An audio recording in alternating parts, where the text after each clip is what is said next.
আসসালামু আলাইকুম প্রিয় শিক্ষার্থীবৃন্দ, কেমন আছো তোমরা সবাই?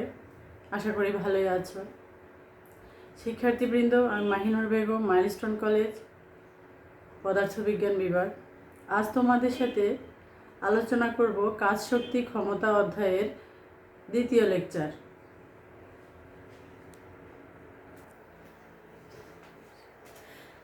শিক্ষার্থীরা, দ্বিতীয় লেকচারে আমরা যে বিষয়টা আলোচনা করব সেটা হচ্ছে বিভব শক্তি, অর্থাৎ পটেনশিয়াল এনার্জি।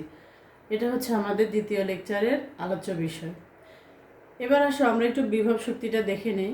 বিভব শক্তির সংজ্ঞাটা যেটা বলেছে, আমি আগে সংজ্ঞাটা তোমাদেরকে বলছি, তারপরে বুঝিয়ে বলছি। স্বাভাবিক অবস্থান বা অবস্থা থেকে পরিবর্তন করে কোনো বস্তুকে অন্য কোনো অবস্থানে আনলে বস্তু কাজ করার যে সামর্থ্য অর্জন করে তাকে বিভব শক্তি বলে। তা অর্থাৎ বলেছে একটা বস্তুকে আমি যে অবস্থায় আছে সেই অবস্থা থেকে যদি অন্য অবস্থানে নিই তাহলে অবশ্যই বস্তুটা কাজ করবে। কাজ করতে গিয়ে সে কাজ করার যে সামর্থ্য অর্জন করবে সেটা হচ্ছে আমার বিভব শক্তি। এখন এই কাজ করতে গিয়ে তো অবশ্যই তার স্মরণ হবে, যেহেতু তার অবস্থানের পরিবর্তন হয়েছে তাহলে তার অবশ্যই স্মরণও ঘটেছে না?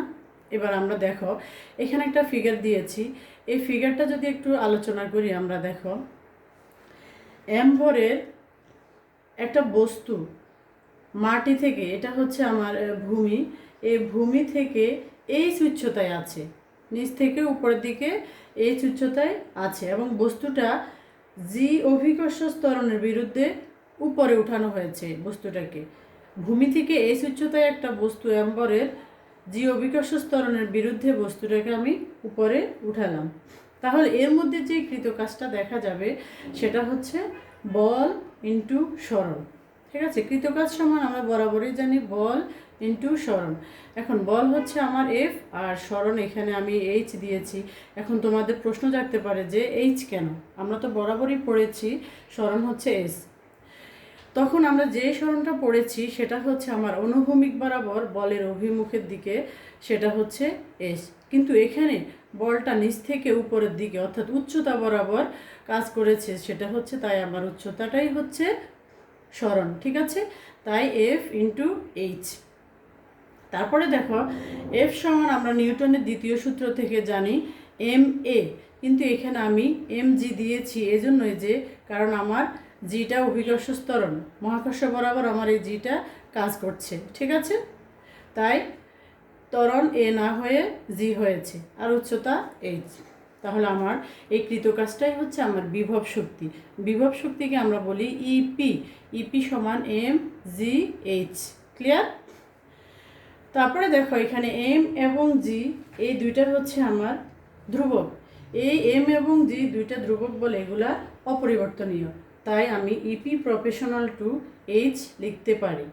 ঠিক আছে, এই এইচটা ইপি এর উপর নির্ভরশীল, অর্থাৎ উচ্চতা এইচ বিভব শক্তির উপর নির্ভরশীল। বিভব শক্তিটা যত বাড়বে আমার উচ্চতাটাও তত বাড়বে। বিভব শক্তি যদি মনে করো দ্বিগুণ হয়, উচ্চতাও দ্বিগুণ হবে। ঠিক আছে, আবার উচ্চতা যদি দ্বিগুণ হয় বিভব শক্তিও দ্বিগুণ হবে। উচ্চতা 3 গুণ হলে বিভব শক্তি 3 গুণ হবে।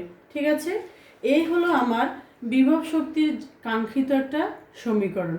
এই বিভব শক্তি থেকে আমরা আবার জানতে পারি অভিকর্ষজ বিভব শক্তি।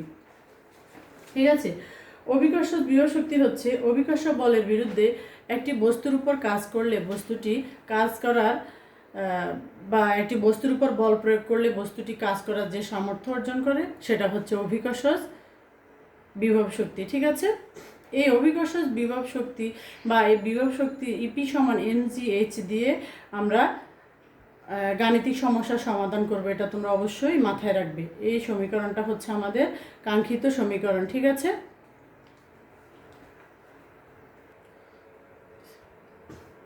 শিক্ষার্থীরা একটু খেয়াল করো, বিভব শক্তির যে সমীকরণটা আমরা পেয়েছি ইপি সমান এমজিএইচ, তারপরে ইপি প্রফেশনাল টু এইচ, অর্থাৎ উচ্চতা বাড়লে বিভব শক্তি বাড়বে। এবার বিভব শক্তির একটা উদাহরণ যদি আমরা বলি বা বুঝাই, একটা স্প্রিংয়ের ক্ষেত্রে একটু চিন্তা করো বিভব শক্তি হয় কি না। মনে করো একটা স্প্রিংয়ের তো দুটা প্রান্ত, এটা আমরা জানি। স্প্রিংয়ের একটা প্রান্ত যদি একটা শক্ত কিছুর সাথে তুমি আটকাও, তাহলে অপর প্রান্তে একটা যদি ব্লক সংযুক্ত করি আমি, তাহলে যদি এবার এইগুলোকে বা স্প্রিংটাকে যদি মসৃণ তলের উপর আমি স্থাপন করি, তাহলে এবার এর উপর যদি বল প্রয়োগ করি, তাহলে স্প্রিংটা কি হবে? প্রথমে সংকুচিত হবে বল প্রয়োগ করার পূর্বে, তারপরে কি হবে? স্প্রিংটা প্রসারিত হয়ে যাবে। ঠিক আছে? প্রসারিত হয়ে যদি এটাকে আমি আবার ছেড়ে দিই, তাহলে কি হবে? স্প্রিংটা সংকুচিত হয়ে যাবে, অর্থাৎ আগে যেমন ছিল সে তেমন হয়ে যাবে। এতে কি হয়েছে? তার মধ্যে বিভব শক্তি সৃষ্টি হয়েছে, অর্থাৎ সে কাজ করার সামর্থ্য লাভ করলো, এটাই তার বিভব শক্তি। তাহলে বিভব শক্তি বুঝতে পেরেছো তোমরা? তার স্বাভাবিক অবস্থা যা ছিল তার মধ্যে যদি অবস্থার পরিবর্তন ঘটে, তখন সেটা কি হয়ে যায়? বিভব শক্তি হয়ে যায়। স্প্রিংয়ের ক্ষেত্রে জাস্ট আমি একটু বুঝিয়ে বললাম। এটা তোমাদের হয়তো বা কোশ্চেনও থাকতে পারে যে স্প্রিংকে টেনে ছেড়ে দিলে এটা কি বিভব শক্তি হয় কেন, এমসিকিউও থাকতে পারে। ঠিক আছে? এবার শিক্ষার্থীরা একটু খেয়াল করো, এখানে আমি কয়েকটা প্রশ্ন দিয়েছি।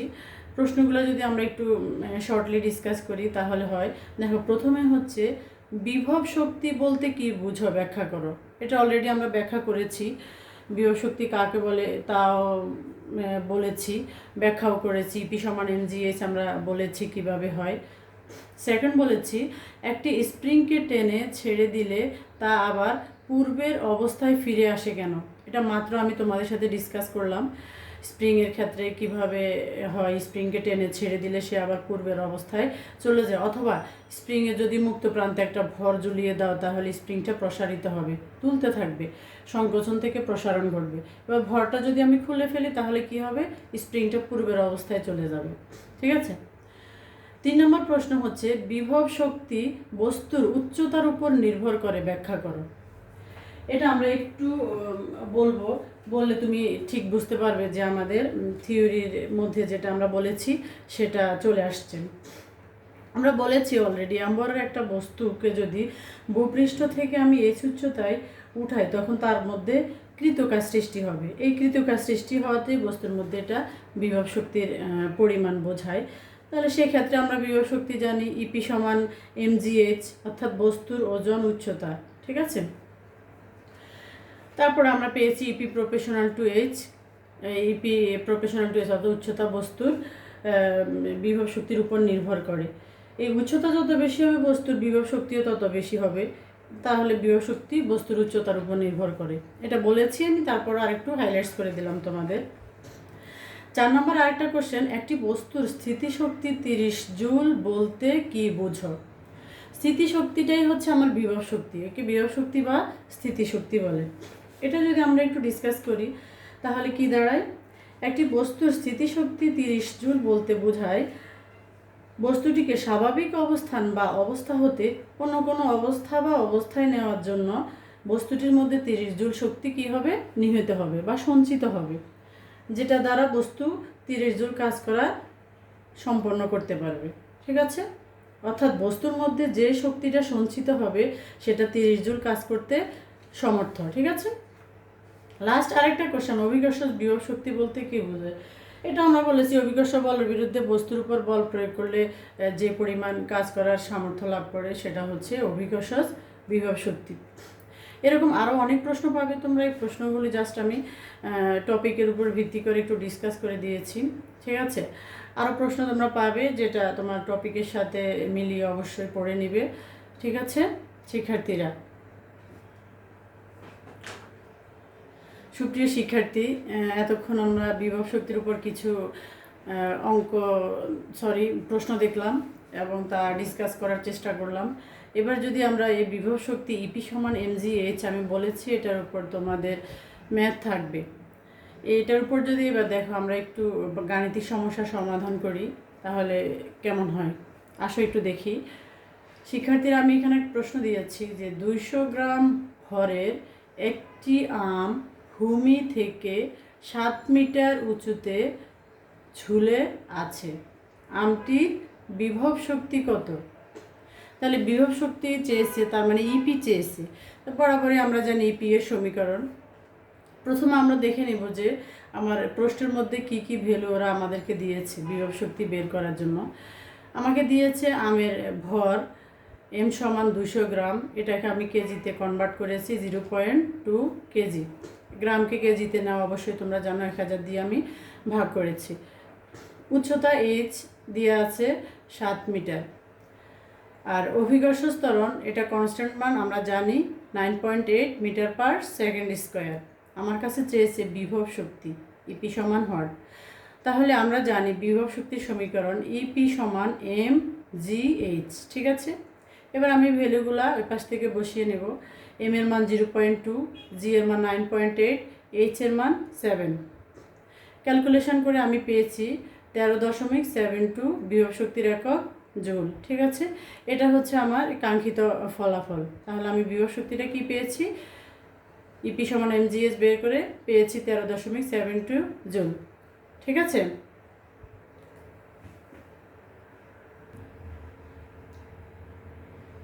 সুপ্রিয় শিক্ষার্থী, এবার আমরা বিভব শক্তি ইপি সমান এমজিএস এর উপর যদি আরেকটা গাণিতিক সমস্যার সমাধান করি তাহলে কেমন হয় দেখো।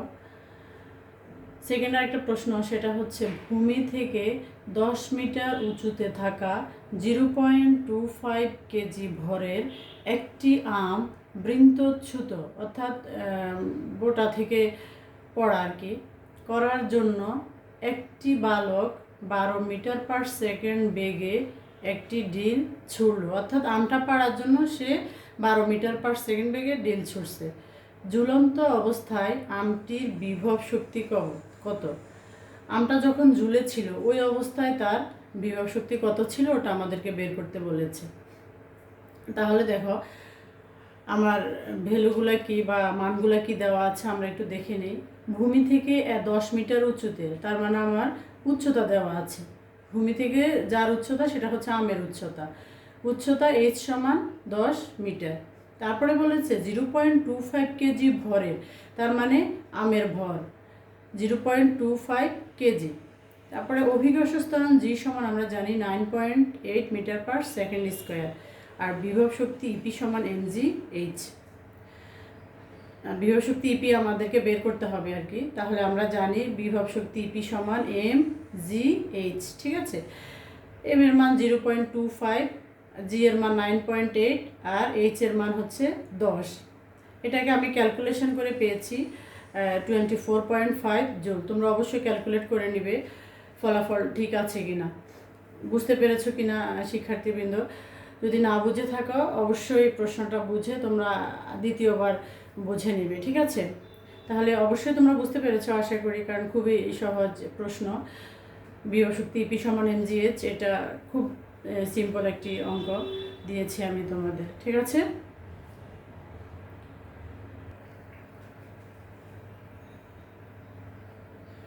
সুপ্রিয় শিক্ষার্থী, এতক্ষণ আমরা যে অঙ্কটা দেখলাম বলেছে ঝুলন্ত অবস্থায় আমটির বিভব শক্তি কত। এটা ছিল আমার 3 নাম্বার অর্থাৎ গ। এটাকে যদি আমরা ক্রিয়েটিভ আকারে একটু বিবেচনা করে আমরা যদি ঘটা অর্থাৎ উচ্চতর দক্ষতার একটা অঙ্ক করি তাহলে কেমন হয় দেখো। সেটার প্রশ্নটা যদি এমন হয় যে ছেলেটির পক্ষে একটি আম বৃন্তচ্যুত করা সম্ভব হবে কি, গাণিতিক যুক্তিসহ মতামত দাও। কারণ ছেলেটা 12 মিটার পার সেকেন্ড বেগে আমটায় ডিল ছুটছে, তাহলে ঝুলন্ত অবস্থায় আমের বিভব শক্তি প্রথম অঙ্কে আমাদেরকে বের করতে বলেছে। এবার বলেছে তার পক্ষে কি সম্ভব হবে আমটা বৃন্তচ্যুত করা অর্থাৎ আমটা ফেলা আর কি। ঠিক আছে, তাহলে এবার আমরা একটু দেখি সে পারে কিনা, তার পক্ষে কি সম্ভব কিনা। তাহলে দেখো আমার ইনফরমেশান দেওয়া আছে, লাগবে ভূমি থেকে আমের উচ্চতা যেটা সেটা হচ্ছে 10 মিটার আর ডিলটির বেগ হচ্ছে 12 মিটার পার সেকেন্ড। ঠিক আছে, এখান থেকে আমি আমের সর্বোচ্চ উচ্চতাটা যেটা সেটা বের করতে হবে। ঠিক আছে, তাহলে আমি বুঝতে পারবো যে তার পক্ষে সম্ভব হবে কি হবে না। এটা আমরা গাণিতিক আকারে যুক্তি দেখাবো। এখানে দেখো এই অঙ্কটার মধ্যে আমি যদি পড়ন্ত বস্তুর সূত্রটা অ্যাপ্লাই করি অর্থাৎ ভি স্কোয়ার সমান ইউ স্কোয়ার প্লাস 2GH, এখানে আমরা ক্যাপিটাল এইচ ইউজ করবো যেহেতু সর্বোচ্চ উচ্চতা চেয়েছি। এইখান থেকে আমি 2GH সমান ভি স্কোয়ার, আমার ইউটা এখানে 0 কারণ ইউটা হচ্ছে বেগ। এইখান থেকে যদি আমি এইচটা রাখি তাহলে ভি স্কোয়ার বাই 2G এখন ভি এর মান হচ্ছে আমার 12, এখানে square 12 square divided by 2 into 9.8, এটাকে ক্যালকুলেশন করে আমি পেয়েছি 7.35 মিটার। ঠিক আছে, এটাকে আমি ক্যালকুলেটর, সরি এখানে মিটার হবে, এখানে আমি ক্যালকুলেটর করে পেয়েছি 7.35 মিটার।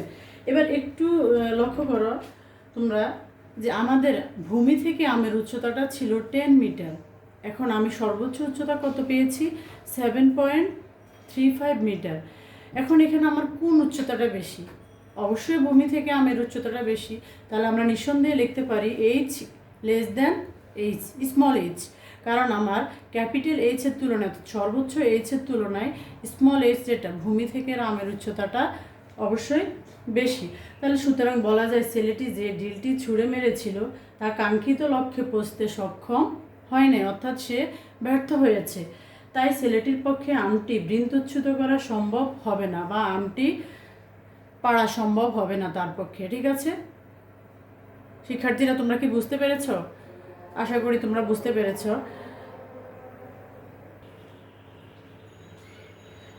প্রিয় শিক্ষার্থীরা, এই ছিল আমাদের আজকের লেকচার। আশা করি তোমরা সবাই বুঝতে পেরেছ। এখন এই লেকচারের উপর ডিপেন্ড করে আমি তোমাদেরকে যা দিব তা হলো সিডব্লিউ এবং এসডব্লিউ।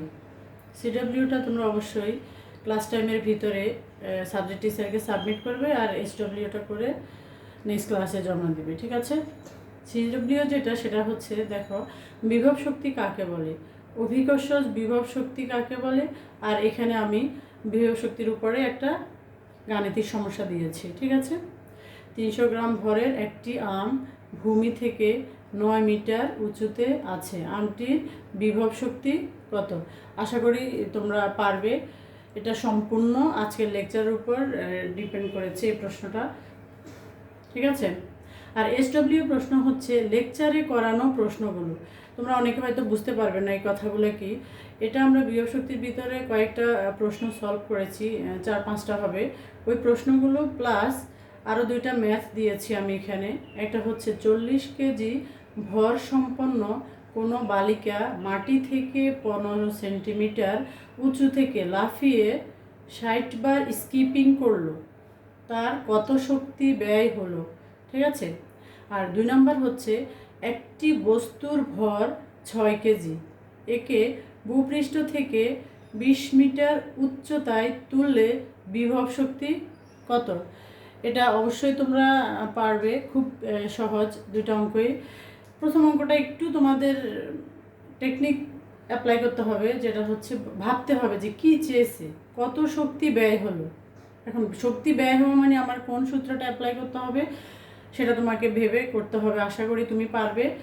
এটা আমার বিভব শক্তির উপরেই আমি একটু তোমাদের প্রশ্ন ফাঁস করে দিচ্ছি, কিন্তু ব্রেন খাটিয়ে তোমাদেরকে অঙ্কটা সলভ করতে হবে। ঠিক আছে, এ ছিল আমাদের আজকের মোটামুটি লেকচারটা। আশা করি তোমরা বুঝতে পেরেছ।